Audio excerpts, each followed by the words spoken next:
समितीमध्ये केवळ 29,000 नोंदी आढळलेल्या आहेत. तुम्ही आरोप करताय काही जातीवादी अधिकाऱ्यांमुळे ते मिळत नाहीत म्हणून. आरोपच नाही करत तर तुम्हाला पुरावे सुद्धा देईल. काही तालुक्यात निरंक म्हणून अहवाल दिलेला आहे. 2 तालुके मला सध्या माहिती आहेत ते सांगतो, आणि जास्तीचे लागले तरी तुम्हाला एकाच दिवसात देईल फोन करून. नायगाव आणि गेवराई या 2 तालुक्यात सरळ सांगितलं होतं की इथं पुरावेच नाहीये. खाजगी अभ्यासक आम्ही पाठवले, तिथं पुरावे निघाले. एकाच गावात 47 निघाले तिकडं, आणि इकडं सुद्धा गावोगावी प्रचंड निघाले गेवराईत मध्ये सुद्धा. याचा अर्थ असा होतो अधिकारी जाणून बुजून काही जण करते, म्हणजे त्यांना एक तर कामावून सुद्धा कमीच केलं पाहिजे याची शिक्षा म्हणून.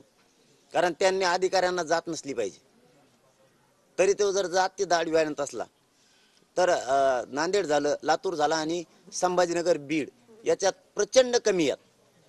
म्हणजे कोण कोण अधिकारी यांच्याकडे सुद्धा बघितलं पाहिजे. जर सरकार खरंच मराठ्याच्या बाजूने तर त्याला कामावून कमीच केलं पाहिजे. तुम्ही पुन्हा 24 डिसेंबर पर्यंत हे राहिलेल्या 4 दिवसात समितीला काम करायला लावा युद्ध पातळीवर. लाखानं नोंदी तुम्हाला सापडलेल्या मराठवाड्यात दिसत्या, लाखांनी. 54 लाखाचा आकडा ते पूर्ण महाराष्ट्र. 54 लाख आकडा हा पूर्ण महाराष्ट्रातला आहे, आणि मराठवाड्यात कमी आहे. तर त्यांनी जर काम सुरू केलं तर लाखांना आणखी नुसत्या मराठवाड्यातच सापडतील, आणि त्या करावं ही सरकारला विनंती आहे. 24 डिसेंबरच्या नंतर आंदोलन पुकारल्याच्या नंतर करण्यापेक्षा तुम्ही आधीच त्याही शोधा आणि 24 डिसेंबरच्या आत कायदाही पारित करा. जसं तुमचं आमचं कागदावर तुमच्या तज्ज्ञांना लिहून घेतलं होतं त्याप्रमाणे तुम्ही 24 डिसेंबरच्या आत करावं. ही तुम्हाला 24 डिसेंबर पर्यंत विनंतीच राहणार आहे आमची. त्याच्यानंतर आम्ही नाही ऐकणार.